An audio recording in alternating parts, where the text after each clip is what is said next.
இந்த வார உரையிலே நபிகள் நாயகம் ஸல்லல்லாஹு அலைஹி வஸல்லம் அவர்கள் உருவாக்கிய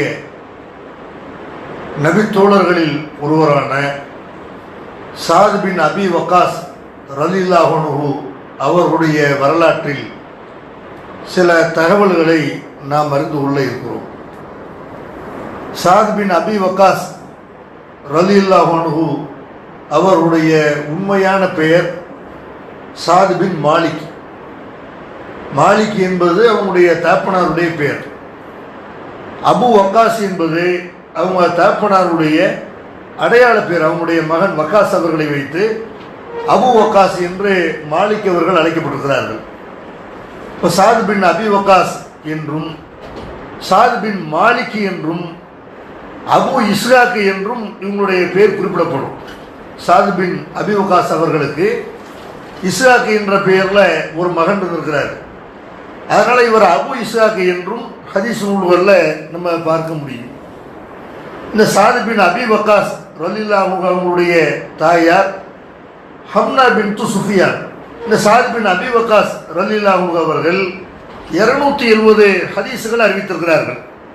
அதில் புகாரி முஸ்லிமில் இடம்பெற்ற ஹதீஸுகள் மட்டும் 38 ஹதீஸுகள். இது சாத் பின் அபி வக்காஸ் அவங்கள பற்றி உள்ள ஒரு அறிமுகம். இந்த சாத் பின் அபி வக்காஸ் அவர்களை பொறுத்த வரைக்கும் அல்லாஹ்வுடைய தூதரால சொர்க்கவாசி என்று அறிவிக்கப்பட்டவர்கள். நபிகள் நாயகம் ஸல்லல்லாஹு அலைஹி வஸல்லம் அவர்களை ஏற்றுக்கொண்ட மக்கள் அவங்க வாழ்ந்த காலத்தில் லட்சக்கணக்கான பேர் இருந்தாலும் நபி ஸல்லல்லாஹு அலைஹி வஸல்லம் அவர்கள் சிலரை பேர் குறிப்பிட்டு இவங்களாம் சொர்க்கவாசி என்று குறிப்பிட்டார்கள். சொர்க்கவாசியாக உலகத்தில் நடமாடுவது என்பது எவ்வளோ பெரிய பாக்கியம்! அந்த பாக்கியத்திற்கு சொந்தக்காரர் இந்த சாத் பின் அபி வக்காஸ் ரலியல்லாஹு அன்ஹு அவர்கள். பெருமானார் ஸல்லல்லாஹு அலைஹி வஸல்லம் 10 பேரை சொர்க்கவாசின்னு பேர் குறிப்பிட்டு சொல்கிறாங்க. நிறைய பேரை சொல்லியிருக்கிறாங்க. ஒரே இடத்துல சொன்னது இந்த 10 பேரை சொல்கிறாங்க. அபூபக்கர் ஃபில் ஜன்னா, உமர் ஃபில் ஜன்னா, உஸ்மான் ஃபில் ஜன்னா, அலி ஃபில் ஜன்னா. அபூபக்கர் சொர்க்கவாசி, உமர் சொர்க்கவாசி, உஸ்மான் அலி சொர்க்கவாசி, தல்ஹா ஃபில் ஜன்னா, அப்துல் ரஹ்மான் இப்னு அவுஃப் ஃபில் ஜன்னா, சாது ஃபில் ஜன்னா, சாயிது ஃபில் ஜன்னா என்று பெருமானார் ஸல்லல்லாஹு அலைஹி வஸல்லம் செய்கிறாங்க. ஒரு 10 பேரை சொர்க்கவாசி என்று குறிப்பிடுகிறார்கள்.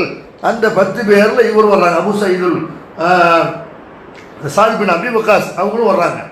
அபு உபைதா அல் ஜர்ராஹி என்ற நபி தோழரும் வர்றாங்க. இப்படி உலகத்தில் சொர்க்கவாசி என்று அறிவிக்கப்பட்ட தோழர்களில் இவர்களும் ஒருத்தவங்க. தன்னுடைய இளமை காலத்தை இஸ்லாத்திற்காக வேண்டிய கழித்த ஒரு நபித்தோழர் இந்த சாத் பின் அபி வக்காஸ் அவர்கள். எப்போ இஸ்லாத்தை ஏற்றுக்கொண்டார்களோ அப்போ இருந்த இஸ்லாமிய மார்க்கத்திற்காக, அதன் வளர்ச்சிக்காக, அதனுடைய வெற்றிக்காக அல்லும் பகலும் பாடுபட்ட ஒரு நபித்தோழர் இந்த சாத் பின் அபி வக்காஸ் அவர்கள். பெருமானார் ஸல்லல்லாஹு அலைஹி வஸல்லம் அவங்களை ஏற்றுக்கொண்டு நாடு துறந்து மதீனாவுக்கு சென்ற தோழர்களில், ஆரம்ப காலத்தில் சென்ற முஹாஜிர்களில் இந்த சாத் பின் அபி வக்காஸ் முக்கியமான ஒரு தோழர். இவங்களுடைய துவாக்கள் ஏற்றுக்கொள்ளப்படும், இறைவா இவங்களுடைய துவாவை நீ ஏற்றுக்கொள் என்று துவா ஏற்கப்படக்கூடிய ஒரு தோழர் என்று இவர்களை பற்றி நபி தோழர்கள் மற்ற அடுத்தடுத்த தலைமுறையில் வந்தவர்கள் சொல்லக்கூடிய அளவுக்கு இவர் ஒரு முக்கியமான அல்லாஹ்வுடைய தூதரால் சிறப்பித்து சொல்லப்பட்ட ஒரு நபி தோழர். இந்த சாத் பின் அபி வக்காஸ் அவருடைய மரண நேரத்தில் தான் அவங்க அல்லாஹ்வுடைய தூதருடைய மனைவிமார்கள்லாம் இவர் ஜனாசாவில் பங்கெடுக்க வேண்டும் என்று விரும்பி அவர் ஜனாசாவை நீங்கள் பள்ளிவாசல் கொண்டு வாங்க என்று அல்லாஹ்வுடைய தூதருடைய மனைவிமார்கள் அனைவரும் கடந்து கொண்ட ஒரு ஜனாசா எதுன்னு கேட்டால் சாத் பின் அபி வக்காஸ் ரலியல்லாஹு அன்ஹு அவருடைய ஜனாசா தான். அல்லாஹ்வுடைய தூதருக்கு பிறகு அபூபக்கர், உமர், உஸ்மான், அலி போன்ற நபி தோழர்களுக்கு பிறகு இந்த சமுதாயத்தில் மதிக்கப்பட வேண்டிய, போற்றப்பட வேண்டிய ஒரு மகான், ஒரு நல்ல மனிதர், ஒரு நல்ல ஒரு வீரம் உள்ள இந்த சமுதாயத்திற்கு கிடைத்த ஒரு பொக்கிஷம் இந்த சாத் பின் அபி வக்காஸ் அவர்கள். இந்த சாத் அவருடைய பெயர்களை எத்தனை பேர் தன்னுடைய பிள்ளைகளுக்கு வச்சிருக்கிறாங்க? முஸ்லீம்களை பார்க்குற பிள்ளைகளுக்கு பேர் வைக்கிறாங்க. பார்த்தா எல்லார் பேரும் மொய்தினார். சில ஊர்களில் இந்த திருநெல்வேலி ஏர்வாடி மக்கள்லாம் போனீங்கன்னா என்ன செய்வாங்கன்னா எல்லார் பேரும் மொய்தி. சில ஊரில் போனால் எல்லா பேரும் அப்துல் காதர். யார்? ஷாவுல் பாஷா நாகூர் ஒரு பேரில் எல்லா பேரும் அப்துல் காதர். இப்போ அந்த மாதிரி ஷாவுல் பாஷாவை, அப்துல் காதர் ஜிலானி எல்லாம் மகான் என்று விலக்கி வைத்திருக்கிற முஸ்லீம் சமுதாயம் அவங்களாம் மகான சொர்க்கவாசின்னு நமக்கு தெரியாது, மறுமையில தான் தெரியும். ஆனால் இந்த சாத் பின் அபி வக்காஸ் போன்ற நபித்தோழருடைய பெயர்களை தன்னுடைய பிள்ளைகளுக்கு வச்சிருக்கிறாங்களா? அவங்களுடைய வரலாறு இந்த சமுதாயம் தெரிந்து வைத்திருக்கிறதா, இவங்களை எல்லாம் மகான் என்று போற்றுகிறதா என்றால், சாதி என்றால் அப்படி ஒரு நடுத்தோடு இருந்தாரா என்று தெரியாத அளவுக்கு தான் முஸ்லிம்கள்ல பல பேர் இருக்கிறார்கள். இந்த சாதி பின் அபி வக்காஸ் அவங்களை பொறுத்த வரைக்கும் 17 வயசுலேயே இஸ்லாத்துக்கு வந்துடுறாங்க. ஒரு 12வது நம்ம பார்வையில் சொல்றதா இருந்தால் ஒரு 12ஆம் வகுப்பு படிக்கக்கூடிய ஒரு மாணவனுக்கு எவ்வளவு பருவம் இருக்குமோ அவ்வளோ வயசு தான். அந்த வயசில் இஸ்லாமிய மார்க்கத்தை தழுவுகிறார்கள். அவங்க இஸ்லாத்தை தழுவக்கூடிய நேரத்தில் பெரிய கூட்டமெல்லாம் இருக்கல, முஸ்லீம்கள் பெரிய எண்ணிக்கையெல்லாம் இருக்கல. சாதி பின் அபி வக்காஸ் அவங்க சொல்றாங்க, மா அஸ்லம அஹதும் ஃபில் யௌமில்லதி அஸ்லம்து ஃபீஹி, நான் இஸ்லாத்தை ஏற்ற அந்த நாட்களில் யாரும் பெரிய அளவுக்கு முஸ்லீம்கள் இருக்கல. இன்னில சுருசுல் இஸ்லாம், இஸ்லாத்தின் 3வது நபராக நான் இருந்தேன் அப்படிங்கிறாங்க. வேற ஆள்களை இஸ்லாத்தை ஏற்றிருந்தாங்க. ஆனால் இவங்க பார்க்கும்போது அபூபக்கர் அவங்க தெரிகிறாங்க. ஜெயித் ரலியல்லாஹு அன்ஹு அல்லாஹ்வுடைய தூதருடைய அடிமையாக இருந்த ஜெயித் அவர்கள் அவங்க தெரிகிறாங்க. இவங்க ஒரு ஆள். மற்றபடி அலி அவங்க இஸ்லாத்துக்கு வந்திருந்தாங்க. ஹதிஜா ரலியல்லாஹு, சுமையா ரலியல்லாஹு அவங்கெல்லாம் பெண்கள்ல முஸ்லிம்களாக இருந்தாங்க. ஆனால் இவர் பார்த்த வகையில் பார்த்தா அவங்க பெரிய கூட்டம்னு தெரியல. ரசூலுல்லாஹ் கூட இருந்தது அதிகமாக யாருன்னு பார்த்தா அபூபக்கர் செய்யுது, இந்த மாதிரி ஆளை தான் பார்க்குறாங்க. நான் 3வது நபராக இருந்தேன் என்று சாதி பின் அபி வக்காஸ் அவர்கள் சொல்லக்கூடிய காட்சியை பார்க்குறோம். இப்போ ஆரம்ப கால முஸ்லீம்னா என்ன? இன்னைக்கு நம்ம முஸ்லீம்னு பேர் வச்சிருக்கிறோம், பள்ளிவாசல் கட்டுறோம், நம்ம பள்ளிவாசலில் தொழுகை நடத்துகிறோம், நோன்பு வைக்கிறோம், கஞ்சி காய்ச்சுறோம், பிரச்சாரம் பண்ணுறோம், எத்தனையோ வேலைகளை செய்கிறோம்ல. இதுக்கெல்லாம் நம்ம பெரிய ஒரு விலையெல்லாம் கொடுக்கல, இதுக்குன்னு பெரிய தியாகம் பண்ணலை. அல்லாஹ்வுடைய தூதரை ஆரம்ப காலத்தில் அவங்கள ஏற்று முஸ்லீமாக இருக்கிறதுனா அடி உதைகளுக்கு ஆளாகணும். வாய் திறக்க முடியாது, முஸ்லீம்னு வாய் திறக்க முடியாது, இஸ்லாத்தில் இருக்கிறேன்னு சொல்ல முடியாது, கட்டி வச்சு வெளுத்துருவாங்க. பள்ளிவாசல்ல அல்லாஹ்வுடைய தூதர் மேலேயே ஒற்றை குரலை போட்டு கொடுமை செய்த கூட்டம் இந்த சாதி பின் அபி வக்காஸ் மாதிரி ஆள்கள் உருவாங்களா? இப்போ அந்த மாதிரி கட்டத்தில், எந்த கட்டத்தில் அல்லாஹ்வுடைய தூதரை ஏற்றுக்கொண்டால் அவங்களுக்கு நன்மையாக அமையுமோ, அவங்களுக்கு உறுதுணையாக இருக்குமோ, பக்கபலமாக இருக்குமோ, அந்த மாதிரி நேரத்தில் ஆரம்ப காலத்தில் அடி உதைகளும் வெட்டு குத்துகளும் நடைபெற்று கொண்டிருந்த நேரத்தில் இஸ்லாமிய மார்க்கத்தை ஏற்றுக்கொண்ட ஒரு நபித்தோழர் இந்த சாதி பின் அபி வக்காஸ் அவர்கள். அதே மாதிரி அல்லாஹ்வுடைய தூதர் என்ன செய்கிறாங்கன்னா, மதீனாவுக்கு ஹிஜ்ரத் பண்ணி போகக்கூடிய நேரத்தில் ஆரம்பத்தில் சில தோழர்களை முன்னாடி அனுப்பிக்கிறாங்க. அல்லாஹ்வுடைய தூதர் என்ன செய்கிறாங்கன்னா, அந்த அப்துல்லா இப்னு உம்மி மக்தூம் என்ற ஒரு நபித்தோழரை, முஸாப் இப்னு உமைர் என்ற நபித்தோழரை, இவங்களை எல்லாம் மதீனாவில் உள்ள மக்களுக்கு குர்ஆன் ஓதி தர்றதுக்காக வேண்டி, இஸ்லாத்தை சொல்லிக் கொடுக்குறதுக்காக வேண்டி அனுப்பிக்கிறாங்க. அவங்க போய் முன்னாடி ஆரம்பத்தில் போய் குர்ஆனை அவங்களுக்கு சொல்லிக் கொடுத்து அல்லாஹ்வுடைய தூதர் வரும்போது சப்பி இஸ்மா வெள்ளத்தக்காவெல்லாம் மனப்பாடம் பண்ணி இருக்கிறாங்க. அந்த அளவுக்கு மதீனா மக்களை என்ன செய்கிறாங்க, தயார்படுத்தி வைக்கிறாங்க. இதுக்கு பிறகு மதீனாவுக்கு யார் வந்தார்கள் என்று சொல்லும்போது பரா இப்னு ஆசிப் ரலியல்லாஹு அன்ஹு அவங்க சொல்றாங்க, ஃபகதிம பிலால். அதுக்கப்புறம் இந்த 2 பேருக்கு பிறகு பிலால் ரலியல்லாஹு வந்தாங்க, அப்புறம் சாது வந்தாரு, அப்புறம் அம்மார் வந்தாங்க, அதுக்கப்புறம் உமர்லாக அவங்க என்ன செய்யறாங்கன்னா அவங்க ஒரு 20 தோழர்களோட அவங்க ஹிஜ்ரத் பண்ணி மதீனாவுக்கு அவங்க வந்தாங்க. அப்புறம் அல்லாஹ்வுடைய தூதர் கடைசியா வந்தாங்க. எங்களுக்குள்ள பெரிய சந்தோஷமா இருந்தது, அன்றைக்கு பெரிய பெருநாளாக இருந்தது என்று சொல்லக்கூடிய அளவுக்கு ஆரம்ப காலத்தில் மதீனாவுக்கு வந்த ஹிஜ்ரத் பண்ணி வந்த ஆரம்ப கால முஹாஜிர்கள் அவங்களுடைய பதவியை, சிறப்பை, அவங்களுக்கு மறுமையில் கிடைக்கக்கூடிய தரஜாவை அதுக்கு பின்னாடி ஹிஜ்ரத் பண்ணி வந்தாங்கல்ல, மக்கா வெற்றிக்கு பிறகு இஸ்லாத்துக்கு வந்தாங்கல்ல, அவங்களாம் அடைய முடியாது என்று அல்லாஹ் சொல்றாங்க. அப்படி முதல் முஸ்லிம்கள்ல முதல் தியாகிகள்ல ஒருத்தராக இந்த சாதி பின் அபி வக்காஸ் ரலியல்லாஹு அன்ஹு இருக்கிறார்கள். இவரை மாதிரி நபித்தோழர்களை தான் அல்லாஹ்வுடைய தூதர் காலத்தில் மக்கள் இருந்த குறைஷிகள் என்ன பண்ணாங்கன்னா, இவரை விரட்டி விட்டுறணும், அவரெல்லாம் ஒரு பெரிய பதவி அந்தஸ்து காசு பணம்னு அப்படி உள்ள ஆள் இல்லை, ஒரு சாமானிய மக்கள்ல ஒருத்தராக தான் இருந்தார். அதனால என்ன செய்யறாங்கன்னா, குறைஷிகள் பேச்சுவார்த்தை நடத்துறாங்க. பெருமானார் ஸல்லல்லாஹு அலைஹி வஸல்லம் அவங்க சொல்றாங்க, உத்துருது ஹாவுலாயி, முகமது அவர்களே இவங்களையெல்லாம் நீங்க விரட்டிருங்க என்று என்ன செய்யறாங்க, சொல்றாங்க, நாங்க இஸ்லாத்துக்கு வரோம், உங்களை நாங்கள் மதிக்கிறோம், உங்களை தலைவரை ஏற்றுக்கிறோம், நீங்க சொல்றதை கேட்கிறோம். ஆனால் இந்த பஞ்ச பராரிகளை, இந்த ஏழைகளை, இந்த அடிமைகளை இவங்களையெல்லாம் நீங்க வைத்திருப்பீர்களே என்றால் நாங்கள் இஸ்லாத்துக்கு வரமாட்டோம், இவங்களையெல்லாம் விரட்டி விட்டுருங்க, இவங்க எல்லாம் நம்மளோட ஈக்குவலாக பேசுறாங்களா, அப்ப இவர்கள் நம்மளையெல்லாம் விட மிகைத்து விடுவார்கள். குறைஷி என்றால் எப்படிப்பட்ட இடத்துல நம்ம இருக்கிறோம், அரஃபா திடலுக்கு வர மாட்டார்கள். அரபாவுக்கு பாமர மக்கள், உலகத்தில் உள்ள வேற பகுதியில் உள்ள மக்கள் வருவார்கள், நாங்க வருவோமா என்று அரபா மைதானத்தை புறக்கணித்தவர்கள் யாரு? இவங்க. அரபாவுக்கு மீனாவுக்கு அந்த ஏழைகள் போகக்கூடிய இடத்துக்குலாம் போக மாட்டார்கள். அப்ப அந்த மாதிரி அல்லாஹ்வுடைய தூதர் செய்யறாங்கன்னா இதையெல்லாம் உடைச்சு கட்டுறாங்க. இந்த தீண்டாமை, இந்த வேறுபாடு பார்க்குற குலப்பெருமை அடிக்கு இதெல்லாம் ஒழிச்சு கட்டினாங்க.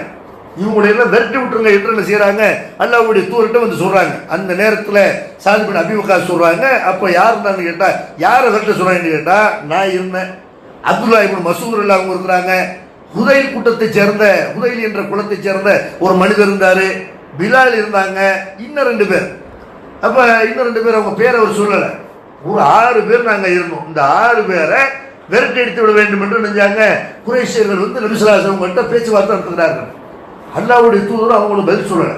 அல்லாஹ்வுடைய தூதரும் மனசளவில் நினைக்கிறாங்கன்னா இவங்களை ஒதுங்கியிருக்க சொல்லுவோம், பின்னாடி இவங்களை நம்ம இழுத்துக்குருவோம் அப்படிங்கிற மாதிரி அவங்களுக்கு ஏதோ ஒரு எண்ணம் ஏற்படுது. குறைஷிகள் இஸ்லாத்துக்கு வந்தால் நல்லது தானே, முக்கியமான தலைவர்கள்லாம் வந்தால் நல்லது தானே என்பது மாதிரி அல்லாஹ்வுடைய தூதருக்கு ஒரு எண்ணம் உள்ளத்தில் எங்களை விரட்டி விடலாமா என்ற ஒரு எண்ணம் ஏற்படுது. அந்த நேரத்தில் அல்லாஹ் இந்த மக்களை காப்பாற்றுவதற்காக, இந்த ஏழைகளுக்காக, சாத் இப்னு அபி வக்காஸ் ரலியல்லாஹு அன்ஹு அவங்களுக்காக வேண்டி ஒரு குர்ஆன் வசனத்தை அல்லாஹ் இருக்கிறான். வலா தத்ருதில் லதீன யதுஊன ரப்பஹும் பில் கதாத்தி வல் அஷி. நபியே, காலையிலும் மாலையிலும் உன்னுடைய இறைவனை துதிபாடி கொண்டிருக்கிறார்களே, அழைத்து பிரார்த்தனை செய்து கொண்டிருக்கிறார்களே, அந்த கூட்டத்தை நீ விரட்டி அடிச்சிடாத. நீ அவங்க எதுக்காண்டி வந்திருக்கிறாங்க, யுரீதுன வஜ்ஹு, அல்லாஹ்வுடைய திருப்பொருத்தத்தை நாடி மட்டும்தான் இஸ்லாத்துக்கு வந்திருக்கிறார்கள். அவங்க இஸ்லாத்துக்கு வர்றதுக்கு உன்ட்ட எந்த டிமாண்ட் பண்ணலை, உன்ட்ட காசு பணம் கேட்கல, உன்ட்ட பதவிக்கான வந்தாங்களா, எல்லாத்தையும் தூக்கி எறிந்து விட்டு வந்தவர்கள். அல்லாஹ்வுடைய திருப்பொருத்தத்திற்காக மாத்திரம் வந்த இந்த கூட்டத்தை நீ விரட்டி அடிச்சிடாத அப்படின்னு சொல்லிட்டு அல்லாஹ் சொல்றான். ஃபதத்ருதஹும் ஃபதகூன மினல் ஸாலிமீன். இவர்களை நீ விரட்டடிப்பாயானால் நீ அநியாயக்காரர்கள் ஒரு ஆள் ஆயிருவ, அநியாயம் பண்ணிடாத என்று அல்லாஹ் செய்யறான். சாத் பின் அபி வக்காஸ் ரலியல்லாஹு அன்ஹு அவங்களுக்காக வேண்டிய ஒரு திருக்குர்ஆன் வசனத்தை செய்யறான், அல்லாஹ் இறக்கி வைக்கிறான். அப்ப அப்படியே அல்லாஹ் வந்து அல்லாஹ்வுடைய திருப்பொருத்தத்திற்காக இஸ்லாத்துக்கு வந்தாங்க, இவங்களை விரட்டடிச்சிடக்கூடாது, இவங்க காலையிலும் மாலையிலும் அல்லாஹ்வை நினைத்துக் கொண்டிருக்கிற ஒரு கூட்டம் என்று அல்லாஹ் இவங்களை பற்றி என்ன செய்யறான், பாராட்டுகிறான். அப்படி குறைஷியர்கள் வந்து இவங்க மேல கடுமையான வெறுப்புல இருந்தார்கள். குறைஷியர்கள் மட்டும் வெறுப்புல இருக்கல, இவங்க இஸ்லாத்துக்கு வந்த காரணத்தினால அவங்களுடைய வீட்டிலேயே எதிர்ப்பு ஆரம்பிக்குது. சாத் பின் அபி வக்காஸ் அவங்களுடைய வீட்டில் அவங்களுடைய தாயார் என்ன செய்யறாங்க, போராட்டம் பண்ணுகிறார்கள். சாதே, நீ இஸ்லாத்தை விட்டுரு. அது எதை சொல்லி விட சொல்றாங்க, உன்னுடைய மார்க்கம் உனக்கு என்ன சொல்லுது, அம்மா சொன்னா கேட்கணும்னு சொல்லுதா இல்லையா, தாய் தகப்பன் கட்டுப்படணுமா இல்லையா. இன்னைக்கு நம்ம வந்து குர்ஆன் ஹதீஸ்ல உள்ள விஷயங்களை சொல்லக்கூடிய நேரத்தில் இன்னைக்கு என்ன செய்யறாங்க, பெரியவங்களை மதிக்க மாட்டேங்கிறாங்க, பெரிய ஆள்கள் கூட எடுத்து பேசுறாங்க, மார்க்க ஹதீஸ்ன்னு பேசுறாங்கன்னு என்ன செய்யறாங்க, ஹதீஸ்ல உள்ளதை எடுத்து காட்டி நீங்க செய்யற தப்பு நாங்க செய்யற சரி அப்படின்னா எது எடுத்தாலும் ஹதீஸ் பெரிய மனுஷன் எடுத்து பேசலாமா, பெரிய ஆள்களை இதை மதிக்கிறதா என்ன செய்வாங்க. இன்றைக்கு பெரிய மனிதர்கள் செய்யக்கூடிய ஷிர்க பிதஅத்துகளை கண்டிக்கிற நேரத்தில் இன்னைக்கு சொல்றாங்கல்ல, இந்த மாதிரி சாத் பின் அபி வக்காஸ் அவங்களுடைய தாயார் சொல்றாங்க, உன்னுடைய மார்க் என்ன சொல்லுது, அம்மாவை இந்த மாதிரி வந்து அம்மாவை கஷ்டப்பட சொல்லி சொல்லுதா, அம்மா சொல்றத கேட்காதுன்னு சொல்லுதா, உன் தாயாருக்கு பணிவிட செய்யணும் கஷ்டப்பட்டு உன்னை பெற்றெடுத்தார்கள் என்று உங்க அல்லாஹ் குர்ஆன்ல சொல்றானா இல்லையா, அதெல்லாம் உனக்கு தெரியுமா இல்லையா. அதனால நான் சொல்றேன், இஸ்லாத்தை விட்டு, அப்பதான் நீ என் பிள்ளையா இருக்க முடியும், அப்பதான் என் கூட இருக்க முடியும், அப்பதான் நான் சந்தோஷமா இருக்க முடியும். அதனால நீ இஸ்லாத்தை விடலை அப்படின்டா நான் வந்து சாப்பிட மாட்டேன், குடிக்க மாட்டேன் இப்படிங்கிறாங்க. தாயார் வந்து சாப்பிடாம குடிக்காம இருந்தாங்கன்னா, தாயார் அழுகுறாங்கன்னா யாராவது புள்ள பார்த்து அதை பார்த்து சந்தோஷப்படுவாங்களா, அதை பார்த்து பொறுக்க முடியுமா. வீட்டில் உள்ள யாரும் அழுதுற நம்மளே என்ன செய்வோம், நம்ம மனைவியை திட்டுவோம், திட்ட நேரத்தில் அழுதுட்டா வாய முடியும், அழுகுறாள் என்ன செய்வோம், அந்த அழுகுறதை பார்த்து அதில் சென்டிமெண்ட் நம்ம மாறி போயிடுவோம்ல. இந்த மாதிரி அவங்களுடைய தாயார் சாப்பிட மாட்டேன் குடிக்க மாட்டேன்ட்டு அப்படி வம்பு பண்ணுற நேரத்தில் ஒரு ரகசியமாக கூட இஸ்லாத்தை வச்சுக்கிறோன்னு அப்படி கூட நினைக்கிறேன். அதெல்லாம் முடியாது, நீங்கள் சாப்பிடாம இருக்கிறனால குடிக்காமல் இருக்கிறனால நான் இஸ்லாத்தை விட முடியுமா, நீங்கள் எதை வேணாலும் கேளுங்க, என் கொள்கையை விட்டு தர முடியாது. தாயாரா அல்லாவா தாயாரா இஸ்லாமாங்கிற நிலைமை வந்தால் தாயாரை விட எனக்கு இஸ்லாம் தான் பெருசு என்று ஒரு நாள் முழுக்க அவங்க சாப்பிடாம குடிக்காம இருக்கிறாங்க. சாத் பின் அபி வக்காஸ் இஸ்லாத்தில் இப்படி உறுதியாக நிற்கிறாங்க, இஸ்லாத்தை தாயாருக்கான்னு விடலை.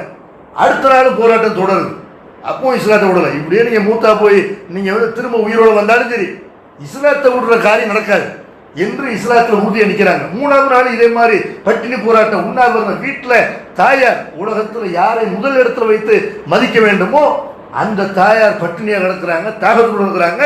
சாத் பின் அபி வக்காஸ் என்ன செய்கிறாங்க, அதை கூட அவங்களுடைய உள்ள இரும்பா இருக்கு. இஸ்லாத்திற்காக வேண்டி அவங்களுடைய உள்ளத்தை அல்லாஹ் அப்படி உறுதியாக்கி விட்டான். இப்படி பிலாலுடைய உள்ளத்தை இரும்பாக ஆக்கினானோ, யாசிர் சுமையா போன்றவருடைய உள்ளங்களை இஸ்லாத்திற்காக அல்லாஹ் இரும்பாக அவங்களுடைய ஈமானை பிளக்க முடியலையோ, சாத் பின் அபி வக்காஸ் அவர்கள் அப்படி இஸ்லாத்தில் உறுதியாக இருக்க பார்க்குறாங்க, கவலைப்படுறாங்க. அம்மா கஷ்டப்படுறத பார்த்து தாகத்தோடு இருக்கிற பார்த்து கவலைப்பட்டாலும் இஸ்லாத்தை விட முடியாது என்று இஸ்லாத்தில் உறுதியாக இருக்கிறாங்க. அதுக்கப்புறம் அவங்களுடைய சகோதரர் சாத் பின் அபீ வக்காஸ் அவங்களுடைய சகோதரர் என்ன செய்யறாருன்னா, அம்மா வந்து தண்ணி குடிக்க சொல்லி சொல்றாரு. நீங்க மயக்கம் போட்டு விழுந்துடுறாங்க, சாப்பிடாம இருந்து மயக்கம் போட்டு விழுந்துடுறாங்க, நீங்க அவருக்கான இப்படி இருக்க வேணாம், நீங்க தண்ணியை கொடுங்க சாப்பிடுங்கன்னு சொல்லி எத்தனை நாள் ஆனாலும் அவர் இப்படி தான் இருப்பாரு என்று அவங்களுடைய தாயார் அவர் என்ன செய்யறாரு, அவர் சாப்பிட சொல்லி கட்டாயப்படுத்தி சாப்பிட சொல்லி வச்சிடறாரு. இவருக்கு ஆனாலும் ஒரு கவலை, நம்ம தாயார் நம்ம இப்படி பண்ணிட்டோமே, நமக்காண்டி சாப்பிடாம இருந்தாங்களே, நம்ம தாயை மதிக்கலையோ, நம்ம தாய்க்கு கண்ணியம் கொடுக்கலையோ இப்படின்னு வர்றாரு. அப்ப அல்லாஹ் என்ன செய்யறாங்க, அல்லாஹ்வுடைய தூதர் அவருக்கு ஒரு வசனத்தை ஓதி காட்டுறாங்க. அப்பதான் ஒரு வசன திருமறை குர்ஆன்ல இறங்குது. வஸைனல் இன்சான பி வாலிதை ஹமலத்துஹு உம்முஹு வஹனன் அலா வஹனின் வஃபிஸாலுஹு ஆமைன். இந்த மனிதனுக்கு தாயாருக்கு நன்மை செய்ய வேண்டும் என்று மனிதனுக்கு நம்ம சொன்னோம். ஏன் பெற்றோருக்கு நன்மை செய்ய வேண்டும் என்று சொன்னோம். அவனுடைய தாய் பலவீனத்துக்கு மேல பலவீனத்தை அறிந்து ஒரு குழந்தை பெற்றெடுக்கிறாள். பால் குடி மறக்க வைப்பதற்கு 2 ஆண்டுகள் ஆகிறது. அதெல்லாம் பால் கொடுக்கறது கூட கஷ்டமான விஷயம்தான். 2 வருஷம் அந்த தியாகத்தை செய்கிறாள் என்றெல்லாம் மல்ல சொல்லிட்டு சொல்றான். வயின் ஜாகதாக்க அலான் துஷரிக்கபி மா லைஸலக பிஹில் ஃபலா துதிஹுமா. அவங்களுக்கு நன்றி செலுத்து, அவங்களுக்கு பணிவிட செய்ய, ஆனால் அல்லாஹ்வுக்கு இணை வைக்கும்படி உனக்கு அறிவில்லாத விஷயத்தை அவர்கள் கட்டாயப்படுத்துவார்கள் ஆனால் அதுக்கு கட்டுப்படாத. அவங்களுக்கு உலக விஷயத்தில் நல்ல விதமாக இருந்துக்க, அவங்களை மருத்துவம் பார்க்கணுமா மருத்துவம் பாரு, சாப்பிடக்கூட அவங்கள குடிக்க வை, அவங்கள தங்க வை, அவங்கள்ட்ட அன்பை பேசு, கைகால் அமைக்க விடு, அவங்களுக்கு மற்ற சேவைகள் உலகத்தில் செய்ய வேண்டிய எல்லாத்தையும் செய்யு. ஆனால் அவங்க பொருளாதாரம் கேட்ட பொருளாதாரம் கொடு. அல்லாஹ்வுக்கு இணை வைக்கும்படி சொல்வார்களே ஆனால், உன்னுடைய குழுவைக்கு மாற்றமாக நடக்குன்னு சொல்வார்களே ஆனால் அதுக்கு கட்டுப்படாத இப்படின்னு நல்லா செய்யறான். சாத் பின் அபீ வக்காஸ் தாயை மதிக்காம இல்ல, தாயா இஸ்லாமான்னு வரும்போது அவர் இஸ்லாத்தை தேர்ந்தெடுத்து கொண்டார். அப்படித்தான் இருக்கணும் இப்படி நல்லா செய்யறான். எல்லா குழந்தைகளும் இப்படித்தான் இருக்க வேண்டும் என்று அல்லா செய்யறான். பாடம் போட்டக்கூடிய வகையில் ஒரு குர்ஆன் வசனத்தை இருக்கிறான். இன்றைக்கும் பார்க்கிற முஸ்லிம்கள் சாத் பின் அபீ வக்காஸ் அவங்களுடைய வரலாற்றில் பாடம் பிடிக்கும். இன்னைக்கு என்ன செய்யறாங்க, எத்தனை பேர் வந்து அவங்களுக்கு மார்க்கம் தெரியும், வரதட்சணை வாங்கி திருமணம் செய்யக்கூடாது அப்படின்னு தெரியும், இஸ்லாத்துல தாலி இல்லை அப்படின்னு தெரியும், இஸ்லாத்துல திருமணம் பண்ணும்போது மாலை போட்டுக் கொள்வது மாப்பிள்ளைக்கு மாலை அலங்காரம் பூ அலங்காரம் என்பது மாப்பிள்ளைக்கு இல்லை என்பது தெரியும், இஸ்லாத்துல குதிரை ஊர்வலம் திருமணங்கிற பேர்ல குதிரை ஊர்வலம் இல்லை, மேலதாளை இல்லை, பாத்தியாக்கள் இல்லை என்று எல்லாமே செய்ய தெரியும். தெரிந்தாலும் அம்மா வந்து சொல்லுவார்கள், கல்யாணத்தில் செய்வாங்க, மகனை எனக்காக வேண்டி ஒரு மாலை போட்டுக்க, வேற ஒண்ணுமே வேணாம், எனக்காக என்ன செய்ய, நாங்க வாங்கிக்கிறோம், நீ ஒன்றும் பேசிக்கிறாத, நீ வெளியே தவிர கல்யாணம் சொல்லிக்க, நாங்க பின்னாடி என்ன செய்யறோம் வாங்கிக்கிறோம் இப்படின்னு சொன்னா அம்மா சொன்னார்கள் என்பதற்காக வேண்டி வரதட்சணை திருமணத்திற்கு ஒத்துக்கொள்ளக்கூடிய பிள்ளைகள் இருக்கிறாங்களா இல்லையா? அனாச்சாரம் நிறைந்த திருமணங்கள்ல போய் உட்காரக்கூடிய மாப்பிள்ளையாக இருக்கிறாங்களா இல்லையா? என்ன நடந்தாலும் கவலை இல்லை, அம்மா சொன்னது கேட்கணும், அத்தா சொன்னது கேட்கணும். சாத் பின் அபீ வக்காஸ் கொடுக்குறாங்க, சாப்பிடாம இருந்து போராட்டம் நடத்தினாலும் சரி, மூத்தா போனாலும் சரி, என் கொள்கை விட முடியாது, அல்லாஹ்வுக்கு இணை வைக்கிற வேலையை செய்ய முடியாது என்று உறுதியா இருந்தாங்களா இல்லையா? சாத் பின் அபீ வக்காஸ் அவங்களுடைய வாழ்க்கையிலிருந்து இந்த பாடத்தை பாருங்க. அம்மா சொன்னாங்க, அத்தா சொன்னாங்க, மனைவி சொல்றாங்க, பிள்ளை சொல்றாங்க என்பதற்காக வேண்டி இஸ்லாத்தை தியாகம் செய்ய வரக்கூடாது. இஸ்லாத்துக்காக வேண்டி யாரை வேணாலும் தியாகம் பண்ணலாம். அப்படிப்பட்ட ஒரு பாடத்தை சாத் பின் அபீ வக்காஸ் அவங்களுடைய வாழ்க்கையில நம்ம பார்க்கிறோம். இது மட்டும் அவங்களுக்காண்டி இறங்கின குர்ஆன் வசனம் இல்லை, இன்னும் சில வசனங்களும் அவங்க விஷயமாக இறங்கியது. சாத் பின் அபீ வக்காஸ் அவங்க ஒரு தடவை என்ன செய்யறாங்கன்னு கேட்டா, அவங்க அல்லாஹ்வுடைய தூதர்கிட்ட வர்றாங்க. அவங்க பெரிய வீரராக இருக்கிறாங்க, எல்லா போர்க்களங்களும் அல்லாஹ்வுடைய தூதரோட கலந்து கொண்ட ஒரு சகாபி. அவங்க என்ன செய்யறாங்கன்னா, ரசூலுல்லாஹி ஸல்லல்லாஹு அலைஹி வஸல்லம் வந்து கனிமத்து பொருள்கள் வந்து ஒரு போருக்கு போயிட்டு வர்றாங்க, நிறைய கனிமத்து பொருள்கள் இருக்குது. அவர் வந்து ஒரு வாழை பார்க்குறாரு, நல்ல பளபளன்னு நல்ல அழகா என்ன செய்யுது, போர்க்களத்துக்கு ரொம்ப யூஸ் ஆகிற ஒரு பொருள், வேற எதையும் ஓட்டாங்க குதிரை அதெல்லாம் கேட்கல, இதை போய் கேட்கிறாரு, அல்லாஹ்வுடைய தூதரே இந்த வாழை நான் வச்சுக்க எடுத்துட்டு வர்றாரு. அந்த இடத்துல இருந்து என்ன செய்யறாரு, கனிமத்து பொருள் ஒரு இடத்துல குஞ்சு கிடக்குது, அதை எடுத்துட்டு வந்து அல்லாஹ்வுடைய தூதரே இதை நான் வச்சுக்கிறேன், உங்கள்கிட்ட தெரியுமா நான் எப்படி பயன்படுத்துவோன்னு உங்களுக்கு தெரியுமா இப்படிங்கிறார். அப்போ நபி ஸல்லல்லாஹு அலைஹி வஸல்லம் சொல்றாங்க, அது எங்க இருந்துச்சு அங்கே கொண்டு போய் இப்படிங்கிறாங்க. அவர் என்ன ரசூலுல்லாஹ் எப்படி சொல்லிட்டாங்கன்னு கேட்டவொன்னு கொடுத்துருவாங்க நினைச்சிட்டு, ஏன்னா அந்த மாதிரி போர்க்களத்தில் ஒரு பங்களிப்பு செய்யக்கூடியவர் போய் வச்சுட்டு வந்துடுறாரு. வச்சாலும் அவருக்கு மனசு இல்லை. ரசூலுல்லாஹ் இன்னொரு கப்ப கேட்போம், வந்து இன்னும் கேட்கிறார், அல்லாஹ்வுடைய தூதரே இந்த வாழை மட்டும் வச்சுக்கிறேன்னு, இது எனக்கு ரொம்ப பிடிச்சிருக்குது, ரொம்ப யூஸ் ஆகுது. ரசூலுல்லாஹ் திரும்ப சத்தம் போட்டு செய்யறாங்க, முதல்ல எங்க எடுத்தியோ அங்க கொண்டு போய். திரும்ப அவருக்கு மனசு கட்டுப்பட மாட்டேங்குது, திரும்ப வர்றாரு, அல்லாஹ்வுடைய தூதரே இதை நான் வச்சுக்கிறேனே, கொஞ்சம் மனசு இறங்கி சொல்லுங்களேன் இப்படின்னு உடனே அப்போ அல்லாஹ் ஒரு வசனத்தை இருக்கிறான், எஸ் அலுவனக்க அனில் அன்பால், நபியே போர் செல்வங்களை பற்றி உன்னிடத்தில் கேட்கிறார்கள், குலில் அன்பால் இல்லாஹி வர் ரசூல். அந்த போர் செல்வங்களை பற்றி முடிவெடுக்கக்கூடிய அதிகாரம் அல்லாஹ்வுக்கு தான் இருக்கிறது, அல்லாஹ்வுடைய தூதருக்கு தான் இருக்கு. நான் வந்து பங்காற்றுனேன், நான் வந்து வேலை பார்த்தேன், இது எனக்கு இதில் உரிமை இருக்குன்னு சொல்லி யாரும் சொல்லக்கூடாது. அதை யாருக்கு கொடுக்கணும், எவ்வளவு கொடுக்கணும், இதையெல்லாம் முடிவு செய்யக்கூடிய அதிகாரம் அல்லாஹ்வுக்கு தூதருக்குன்னு இருக்குது. அதனால ஃபத்தக்குள்ளாக வசலிவு லாத்த பயணிக்கும், நீங்க அல்லாஹ் பயந்துக்கிறீங்க, உங்களுக்கு இடையே நல்லிணக்கத்தை மேற்கொள்ளுங்க. வாத்தி உள்ளாக ரசூலகு இன்குந்து மூமினீன், நீங்கள் இறை நம்பிக்கையாளராக இருந்தால் அல்லாஹ்வுக்கு தூதருக்கு கட்டுப்பட்டு நடங்க. இப்படி நல்ல ஒரு வசனத்தை இருக்கலாம். அதோடு அவ்வளோதான், ஆசையெல்லாம் தூக்கி போடுறாங்க. தன்னுடைய தேவை ஆசை அதெல்லாம் என்ன செய்யலை. இன்றைக்கு பல பேர் பார்க்குற ஒரு மார்க்கத்தில் இருக்கிறாங்க, ஒரு கொள்கையில் இருக்கிறாங்கன்னா பொருளாதாரத்துக்காக வேண்டியெல்லாம் இருக்கிற மக்கள்லாம் இருக்கிறாங்க. காசு பணம் கொடுத்தா அவங்களுக்கு சக்காத்து கொடுத்தான்னு செய்வாங்க, இருப்பாங்க, இல்லாட்டி இருக்க மாட்டாங்க. ஒரு பதவியை கொடுத்தா இருப்பாங்க, பதவி இல்லாட்டி இருக்க மாட்டாங்க. காசுக்காக பதவிக்காக கௌரவத்துக்காகலாம் ஒரு கொள்கையை கடைபிடிப்பவர்களை பார்க்குறோம். அது இல்லைன்னா எங்களுக்கு கொள்கை வேணாம் மண் வேணாம்னு தூக்கி போட்டு போகக்கூடிய ஆளுகளாக இருக்கிறாங்க. இதுக்காக வேண்டிய நம்மளாம் ஒரு சரியான மார்க்கம் இதுதான், குர்ஆன் ஹதீஸ் தான் சரியான மார்க்கம், இதுக்காக வேண்டிய வந்தோம். காசு பணம் பெருசு, அல்லட்ட கூலி எதிர்பார்க்கணும், மறுமையில் சுருக்க வேணும்னு அதுக்கு தான் இஸ்லாத்தில் இருக்கணுமே தவிர பதவியோ காசு பணமோ கௌரவமோ பிறர் நம்மை கவனிக்க வேண்டும் என்றும் சலாம் சொல்ல வேண்டும், நமக்கு முக்கியத்துவம் அளிக்க வேண்டும், இதெல்லாம் இருக்கவே கூடாது. மறுமையில் அல்லாஹ் எனக்கு மதிப்பளித்தால் போதும், அல்லாஹ் எடுத்த சுருக்கம் கிடைச்சா போதும். இந்த எண்ணம் நம்முடைய உள்ளத்தில் இருக்கணுமே தவிர வேற உலகத்தில் எந்த மனிதர்களும் நம்மளை மதிக்க வேண்டிய தேவையே கிடையாது, எந்த மனிதர்களும் நம்மளை கவனிக்க வேண்டிய தேவையில்லை. ரிஸ்க் அளிக்கிறவன் அல்லாஹ் என்ற ஒரு எண்ணம் வந்து சாத் பின் அபி வக்காஸ் அவங்களுக்கு இருந்துச்சு. அல்லாஹ் சொன்ன உடனே கட்டுப்பட்டாங்களே, அப்படிப்பட்ட ஒரு பாடத்தை என்ன செய்யணும்னா இவங்களுடைய வரலாற்றில் நம்ம பெறணும். அதே மாதிரி சாத் பின் அபி வக்காஸ் அவங்க விஷயமாக இன்னொரு குர்ஆன் வசனமும் இறங்குது. சாத் பின் அபி வக்காஸ் அவங்க என்ன செய்யறாங்கன்னா முஹாஜிர்கள் அன்சாரிகள் இருக்கக்கூடிய ஒரு சபைக்கு வர்றாங்க. அந்த நேரத்தில் வந்து ஒரு விருந்து நடக்குது. அப்போ மதுபானம் வந்து தடை செய்யப்படலை. மதுபானம் என்பது படிப்படியாக தான் தடை செய்யப்படுது. இப்போ மதுபானம் தடை செய்யப்படாத நேரத்தில் மதுபானம் ஒன்று செய்யப்படுது, அங்கே வந்து விருந்தாக பரிமாறப்படுது. இவங்களை கூப்பிட்றாங்க. சில சகாபாக்கள் இஸ்லாத்துக்கு முன்னாடியே குடிக்காதவங்களா இருந்தாங்க. அபூபக்கர் மாதிரி ஆளுகள்லாம் அவங்க இஸ்லாத்துக்கு முன்னாடி குடிச்சது கிடையாது. அல்லாஹ்வுடைய தூதர் அப்படிதான், அந்த பழக்கமே அவங்களுக்கு இஸ்லாத்துக்கு முன்னாடியே சிலை வழிபாடு இந்த மது பழக்கம் இதெல்லாம் இருந்தது இல்லை. சில சகாபாக்கள் என்ன செய்கிறாங்கன்னா இஸ்லாத்துக்கு முன்னாடி குடிச்சிருக்கிறாங்க, பொம்பளை பிள்ளைகளை கொலை பண்ணியிருக்கிறாங்க, விபச்சாரம் பண்ணியிருக்கிறாங்க, பல தவறுகள் வட்டி வாங்கியிருக்கிறாங்க. தவறுகளை வந்து என்ன செய்கிறாங்க, எல்லாத்தையும் விட்டுட்டு இஸ்லாத்துக்கு வர்றாங்க.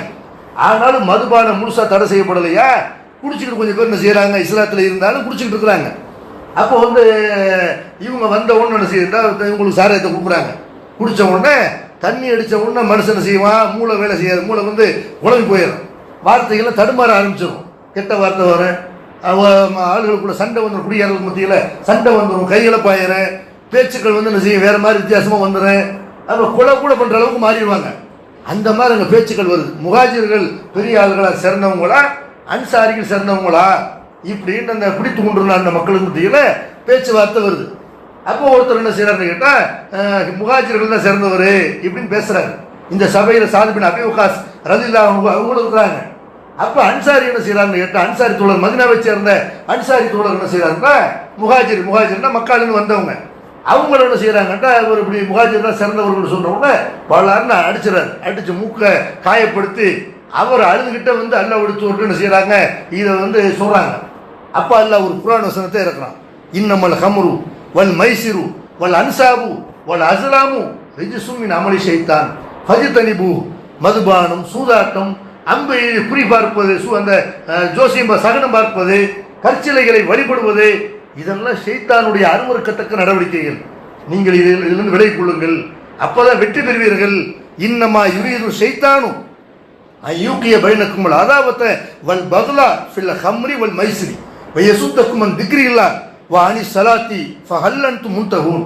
மதுபானம், சூதாட்டத்தின் மூலமாக உங்களுக்கு மத்தியில் பகைமையை, வெறுப்புணர்வு உண்டாக்கி அல்லாவை நினைப்பதை விட்டு உங்களை தடுத்து தொழுகைக்கு போக விடாமல் உங்களை நாசமாக்கி அப்படி உங்களை வழி எடுக்க ஷைத்தான் நாடுகிறான். நீங்கள் மதுபான சூதாட்டத்தில் போய் நிற்பீர்களே ஆனால் உங்களுக்கு தொழுகை இருக்காது, தொழுகையில் என்ன ஓதுறையும் தெரியாது, தொழுகா மட்டையாயிருவீங்க, அல்லாவுடைய நினைவே உங்களுக்கு அச்சமே இல்லாமல் போயிடும், எல்லா தவறையும் செய்ய ஆரம்பிச்சிருவீங்க, உங்களுக்கு மத்தியில் உள்ள ஒற்றுமை குழந்தை போயிடும், அடித்துக்கொண்டு நீங்கள் வந்து நாறிக்கொண்டிருப்பீர்கள். அதனால இதுலேருந்து விலை கொள்ள மாட்டீர்களா இப்படி நல்லா செய்யலாம். ஒரு வசனத்தை இறக்குனா அதோட மதுபானம் ஹராமாக்கப்படுது. ஒவ்வொருத்தர் வீட்டில் இருந்த சாத் பின் அபி வக்காஸ் ரலியல்லாஹு அன்ஹு அவர்கள் உட்பட அதோடு அதுக்கு முன்னாடி இருந்த அந்த குடிப்பழக்கத்தை தூக்கி எறிகிறார்கள். இன்றைக்கு முஸ்லீம்கள் இருக்கிறாங்களா இல்லையா? எத்தனையோ முஸ்லீம்கள் குடிப்பவர்களாக இருக்கிறார்கள். அவங்களுடைய கணவன்மார்கள் குடிப்பவர்களாக இருக்கிறார்கள், சகோதரர்கள் குடிப்பவர்களாக இருக்கிறார்கள். இதெல்லாம் இன்னைக்கு ஹராம் என்ற வசனம் குர்ஆன்ல அந்த மதுபானம் தடுக்கப்பட்ட இருக்கா இல்லையா? பன்றி இறைச்சி ஹராம் என்று தெரிந்த முஸ்லிம்கள் மதுபானம் குடிக்கிறாங்களா இல்லையா? இப்போ அல்லாஹ் ஹராம்னு சொன்ன உடனே அந்த குடிக்க அடிமையாக இருந்த சாத் பின் அபீ வக்காஸ் போன்ற அந்த நபித்தோழர்கள் இத்தனை பேர் குடிக்க அடிமையாக இருந்தாங்கல்ல, அவங்க அந்த பழக்கத்தை உடனடியாக விட்டாங்கன்னா ஏன் நம்ம விட முடியாது? ஒரு பீடி சிகரெட்டை விட முடியாதா? விட முடியாதுன்னு செய்கிறாங்க. அதெல்லாம் விட்டா தலைவலி வந்துடும், அதெல்லாம் விட்டா உடம்பு சரியில்லாம போயிடும் என்று குடிப்பதற்கு பல காரணங்களை சொல்றதை பார்க்கணும். சாத் பின் அபீ வக்காஸ் அவர்கள் இதற்கு பிறகு குடித்ததை நீங்க பார்க்க முடியாது. எந்த நபி தோழரை வீட்டில் கிடந்த எல்லா பானைகளையும் எல்லா பாட்டில்களையும் கொண்டு தெருவில் கொண்டு கொட்டுறாங்க. பாட்டில வைத்து குடித்துக் கொண்டிருந்தவர்கள், தங்களுடைய வாரிசுகளுக்கு சொத்தாக மதுபான பானைகளை விட்டு சென்றவர்கள் கொண்டு தெருவில் கொண்டு மதுபானத்தை கொட்டினார்கள் என்ற செய்தியை நம்ம ஹதீஸ்களில் பார்க்குறோங்க. சாத் பின் அபீ வக்காஸ் அவர்கள் விஷயமாக பல வசனங்கள், திருமறை குர்ஆனுடைய பல வசனங்கள் இறங்கியிருக்கிறது. இந்த சாத் பின் அபீ வக்காஸ் அவர்களை பொறுத்த வரைக்கும் ரொம்ப வீரமுள்ள நபித்துள்ளதாக இருந்தாங்க. இஸ்லாத்தில் ஒரு ஓரமாக நின்று கொண்டு ஒரு போராட்டம்னா ஒதுங்கி போகிறது, போராட்டம்னா அந்த பக்கமே போகாமல் இருக்கிறது, இப்படி அல்லாஹ்வுடைய தூதருடன் செய்கிறவரும் அவங்க இருக்கலை. இஸ்லாத்தில் போராடிய முதல் நபராக சாத் பின் அபீ வக்காஸ் இருக்கிறாங்க. அது எந்த நிலைமையில போராடி இருக்கிறாங்க? அவங்க சொல்றாங்க, இன்னில் அவ்வளுல் அரபி ரமாபி சஹமின் ஃபி சபிலில்லாஹ், அல்லாஹ்வுடைய பாதையில முதல்ல அம்பு எய்தவன் நான் தான் அப்படிங்கிறாங்க. முதல்ல என்ன செய்யறாங்க? அம்பு விடுறது அன்னைக்கு போர்க்களத்துக்கு அதான் தேவை. இன்னைக்கு வெடிகுண்டுகளா இருக்கு, இன்னைக்கு அதெல்லாம் தேவைப்படாது. ஆனால் அன்னைக்கு அல்லாஹ்வுடைய தூதர் காலத்துல நம்ம கிட்ட இருந்து சண்டை போட்டா கூட நம்மளை வெட்டிடுவாங்க, நமக்கு ஏதாவது பாதிப்பு ஏற்பட்டுரும். ஆனால் தூரமா இருந்து குறிப்பிட்ட ஆள்களை என்ன செய்யலாம்? அம்பை விட்டு தாக்கிடலாம், காலி பண்ணிடலாம். அந்த மாதிரி அல்லாஹ்வுடைய பாதையில் அந்த அம்பு பயிற்சி எடுத்துக்கொண்டு அல்லாஹ்வுடைய பாதையில் போர்க்களத்தில் முதல்ல அம்பு என்கிட்ட இருந்துச்சு, எனக்கு மட்டும்தான் தெரியும் என்று அதுக்கு பிறகு மற்ற ஆளுங்களாம் நினைச்சாங்க அம்பு விடுறது எப்படின்னு பழகி கொண்டார்கள். முதல்ல அம்பு இருந்தவன் நான் தான் இப்படின்னு சொல்லிட்டு அவங்க சொல்றாங்க. குன்னா நகுசுமான் நபி ஸல்லல்லாஹு அலைஹி வஸல்லம் வமாலனா தாமுன் இல்லா வரக்குள் ஜன்னா, அன்றைக்கு அல்லாஹ்வுடைய தூதரோட பல போர்க்களங்களை நாங்கள் கலந்து கொண்டோம். எங்களுக்கு என்ன சாப்பாடு தெரியுமா? மரத்தினுடைய இலைதலைகளை சாப்பிட்டு கொண்டு அல்லாஹ்வுடைய தூதர் காலத்தோட போர்க்களத்தில் நாங்கள் கலந்து விட்டோம். நாங்கள் அந்த மரத்துடைய இலைதலைகளை சாப்பிட்டதுனால எங்களுடைய சாணம் கூட ஒட்டகம் போடுற மாதிரி, ஆடுகள் போடுற மாதிரி செய்யும், உன்னோட ஒன்று விட்டாம ஒரு விட்டையாகத்தான் செய்யக்கூடிய மலங்கள்லாம் அன்றைக்கு இருந்தது. ஏன்னா இலைதலை தான் எங்களுடைய உணவாக இருந்தது என்று சாத் பின் அபீ வக்காஸ் அவர்கள் சொல்லி காட்டுறாங்க. இன்னைக்கு ஒரு பயான் வைக்கிறாந்தா கூட ஒரு வடட்டி கொடுக்கணும், ஒரு சம்சா கொடுத்தா தானே செய்வாங்க. ஒரு பயான் 1 மணி நேரம் உட்கார்றது கூட அது இல்லாட்டி ஒரு பயானில் கலந்து, அதனால நம்ம தப்பு கிடையாது. ஆனால் என்ன செய்கிறாங்க? அதெல்லாம் இந்த என்ன சாப்பாடு கொடுக்குறாங்க அதுக்கேற்ற மாதிரி கூட்டம் வர்றதையெல்லாம் பார்க்குறோம். பிரியாணின்னு அதுக்கேற்ற மாதிரி ஒரு கூட்டம், சாதாரண ஒரு சம்சாட்டின்னு அதுக்கேற்ற மாதிரி ஒரு கூட்டம், பிஸ்கட்னா அதுக்கேற்ற மாதிரி, அல்லது அழைப்பு எப்படி கூப்பிடுறாங்க அப்படின்னு அதுக்கேற்ற மாதிரி ஒரு கூட்டம். அல்லாஹ்வுடைய பாதையில் போர்க்களத்தில் போய் சண்டை போடுறாங்கன்னா அதுக்கு உடம்புல தாக்கத்து வேணும்ல. நல்ல அல்லாஹ்வுடைய ஒரு பிரியாணி வாங்கி கொடுத்துட்டு போகல, ஒன்றும் இல்லை, யாருக்குமே இந்த வழி இல்லை. போர்க்களத்தில் ஒன்றும் கிடைக்கல. போய் போர்க்களம்னா போய் நகரத்தில் சிட்டியில் நடக்கும், போர்க்களம்னா பாலைவனத்தில் நடக்கும். அப்போ அந்த பாலைவனத்தில் உண்மை இல்லாத இடத்துல என்ன செய்ய போர்க்களம் நடக்கும். இலைதலைகளை சாப்பிட்டு கொண்டு நாங்கள் எங்களுடைய காலத்தை கழித்தோம் என்று சொல்றாங்கன்னா தங்களுடைய இளமையை எப்படி அவங்க பயன்படுத்திருக்கிறாங்க. இன்றைக்கு சினிமா நடிகர்களுக்கு பின்னாடி, இளைஞர்களுக்கு பின்னாடி தங்களுடைய இளமையை துளைத்து கொண்டிருக்கக்கூடிய இளைஞர்கள் என்ன செய்யறோம் இன்னைக்கு பார்க்கிறோம். நன்மையான காரியத்தை நான் தான் முதல்ல ஆரம்பிச்சுங்கிறார். இந்த சாத் பின் அபீ வக்காஸ் என்ன செய்யறாங்க? நான் தான் முதல்ல அம்பு எறிஞ்சவன். இன்னைக்கு போர்க்களத்துக்கு வேணாம், முதல் சஃப்புக்கு ஆளக்கான பள்ளிவாசல்ல ஒரு சப்புல போட்டி பண்ணும்ல, எல்லாம் எடுத்து சொல்றாங்க. முதல் சப்புல வர்ற நன்மையை பள்ளிவாசல்ல பாங்கு சொல்றதுனால கிடைக்கிற நன்மையை நீங்கள் அறிந்து கொள்வீர்களானால் ஒவ்வொருத்தரும் அவங்களுடைய பேர்களை சீட்டில் எழுதி போட்டு குலுக்கி அப்படித்தான் தேர்ந்தெடுக்க வேண்டி போகும். அவ்வளவு நன்மை இருக்குன்னு அல்லாஹ் எடுத்து சொல்றாங்களே, அந்த முதல் சப்புக்கு ஆள் இருக்குதா?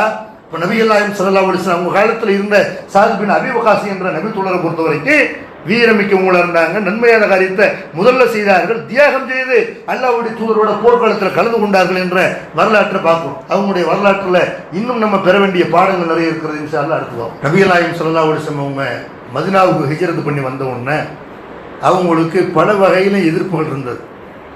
மக்காவிலிருந்து எந்த நேரம் அவங்கள தாக்கலாம் என்று எதிரிகள் எப்போ வருவாங்க எப்படி வருவாங்கன்னு சொல்ல முடியாது. மதீனாவிலையும் முனாஃபிக்குகள் இருந்தாங்க, யூத நசராக்கள் இருந்தாங்க. அவங்களும் அல்லாஹ்வுடைய தூதரை பொறுத்த வரைக்கும் எதிரிகளாகத்தான் இருந்தாங்க. குழி பறித்தார்கள், வாய்ப்புகளை எதிர்பார்த்து கிடந்தார்கள். மதீனாவுக்கு வந்த புதுசில் பெருமானார் ஸல்லல்லாஹு அலைஹி வஸல்லம் தூங்க கூட இல்லை, இரவு முழுவதும் அவங்க விழிச்சுக்கிட்டே இருக்கிறாங்க. ரொம்ப நேரம் என்ன செய்கிறாங்க, பெருமானார் ஸல்லல்லாஹு அவர்கள் இதெல்லாம் எதிர்பார்த்து விடிச்சுக்கிட்டு இருக்கிறாங்க.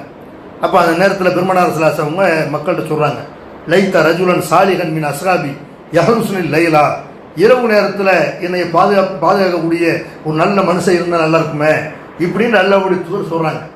சொல்லிக்கிட்டு இருக்கிறாங்க. வாழை சுழற்ற சவுண்டு கேட்குது. அங்கே எங்கே சுற்றி செய்கிறாரு, ஒரு இடத்துல கூட வாழை வைக்கிறார். ரசூலுல்லாஹ் கேட்குறாங்க, யாருப்பா? சாது வந்திருக்கிறேன், அல்லாஹ்வுடைய தூதர் சாது வந்திருக்கிறேன். எதுக்கு வந்திருக்கிற? உங்களை பாதுகாக்க வந்திருக்கிறேன் என்று பெருமானார் ஸல்லல்லாஹு அலைஹி வஸல்லம் அவர்கள் இரவுல தூங்காத கேள்விப்பட்டு, அல்லாஹ்வுடைய தூதருக்கு நான் தான் வாயு காப்பாளனாக உங்களை பாதுகாக்கிறதுக்கு நான் தான் உங்களுடைய வீட்டு வாசலில் நிற்பேன் என்று என்ன செய்கிறாங்கன்றா, அன்னைக்கு ரசூலுல்லாஹ் பாதுகாக்கிறத சும்மா இல்லை. இன்னைக்கும் என்ன செய்யலாம், ஜெயிலுக்குள்ளே போகிறாருன்னா அவன் ஒரு கைதிட்ட பேசணும். அங்கே உள்ள ஆட்ட வாசலில் நிற்கிற ஆட்ட ஒரு வீடு கட்ட கொடுத்தா போதும் போய் பேசிக்கலாம். என்னத்தை வேணாலும் கொடுத்து போயிடலாம். காசு கொஞ்சம் கொடுத்தா போதும். அல்லாஹ்வுடைய தூதரை அவங்க சாத் பின் அபீ வக்காஸை கவனிக்க வேண்டிய விதத்தில் கவனித்திருந்தார். அதுக்கெல்லாம் மசியக்கூடிய ஆளாக அவர் இருந்திருந்தார். அவரை வச்ச காலி பண்ணிருப்பாங்க. எத்தனையோ பிரதமர், நாட்டினுடைய அதிபர்கள் எல்லாம் அவரை பாதுகாக்கக்கூடிய ஆள்களை வச்சு தான் காலி பண்ணியிருக்கிறாங்க. இந்திரா காந்தியிலேருந்து எல்லாரும் யார் காலி பண்ணா, கூட இருக்கிற ஆளுங்க தான் காலி பண்ணியிருக்கிறாங்க. அவங்க சாவுறதுக்கு கூட இருந்த காவலர்கள் தான் கவனமாக இருக்கிறாங்க. அல்லாஹ்வுடைய தூதரை பொறுத்த வரைக்கும் சாத் பின் அபீ வக்காஸ் அவர்கள் காவலுக்கு நிற்கிறாங்க. அல்லாஹ்வுடைய தூதருடைய குரட்டை சத்தத்தை நாங்கள் கேட்கிற அளவுக்கு நபி ஸல்லல்லாஹு அலைஹி வஸல்லம் உறங்கினார்கள் என்று ஆயிஷா ரலியல்லாஹு அவங்க சொல்றாங்கன்னா, இப்படிப்பட்ட இதெல்லாம் இது வரைக்கும் நடந்துச்சு. அல்லாஹ் ஒரு வசனத்தை இருக்கிறான், வல்லாஹு யஸிமுக மினன் நாஸ். நபியே, மனிதர்கள்ட்ட இருந்து அல்லாஹ் உன்னை காப்பாற்றுவான். உனக்கு இனிமேல் மனிதர்களால் இந்த பாதிப்பு வராது, உன்னை மனிதர்களால் கொள்ள முடியாது என்ற வசனம் இறங்குற வரைக்கும் அல்லாஹ்வுடைய தூதருக்கு வாசல்லாவும் காவல் காத்தது இவர் தான். அல்லாஹ்வுடைய தூதர் உறங்க கண் விழித்து காத்து கொண்டிருந்த வீர ஒரு தியாகி யாரு? இந்த சாத் பின் அபீ வக்காஸ் அவர்கள். அந்த வீரம் இந்த சமுதாயத்தில் இன்றைக்கு இருக்குதா? எதில் வீரத்தை காட்டுறாங்க இளைஞர்கள்லாம்? பைக் ஓட்டுறதுல காட்டலாம். பைக்கு 2 டயர் கொடுத்துருக்குறான் பைக் ஓட்டுறதுக்கு. இவன் என்ன செய்யறான்? ஒரு டயரில் ஓட்டுறான். ஒரு டயரில் வண்டி வாங்கிட்டு போய் வேண்டியதுன்னா ஒரு டயரில் ஓட்டு என்ன செய்யறான்? வீரத்தை காட்டினான். வீரத்தை காட்டி அவனு செத்து, குடும்பத்தில் உள்ளவங்களை சாகடிச்சு, அல்ல மற்றவங்களை தெருவில் உள்ளவர்களை சாகடித்து, எதில் வீரத்தை காட்டினான்? இதில் வீரத்தை காட்டினான். எதில் வீரத்தை காட்டினேன்? முஸ்லீம்களை பாதுகாக்கிறதுல வீரத்தை காட்டணும். ஒரு புண்ணுக்கு அரிச்சிக்கிறான். ஒரு ரம்மி சூதாட்டத்தில் என்ன செய்யறான்? அதில் தோல்வி அடைந்து அதில் ஜெயிக்கிறோம், அதில் சாகுறான். இப்படி எல்லாம் இளைஞர்கள் என்ன செய்யறான்னு கேட்டால், இந்த மாதிரி வீரத்தை காட்ட வேண்டிய இடத்துல காட்டாம சமுதாயத்திற்காக வேண்டி நம்ம போராடணும், சமுதாயத்துக்கு உண்டா நிற்கணும்னு அந்த உணர்வு இல்லாமல் பெண்களுக்காக வேண்டியும் காசு பணத்துக்காக வேண்டியும் பெருமைக்காக வேண்டியெல்லாம் மாரடிக்கக்கூடிய இளைஞர்களை பார்க்கணும். சாத் பின் அபீ வக்காஸ் ரலியல்லாஹு அன்ஹுடைய வரலாற்றில் நம்ம படிக்க வேண்டிய பாடம், தெரிந்து கொள்ள வேண்டிய விஷயம்.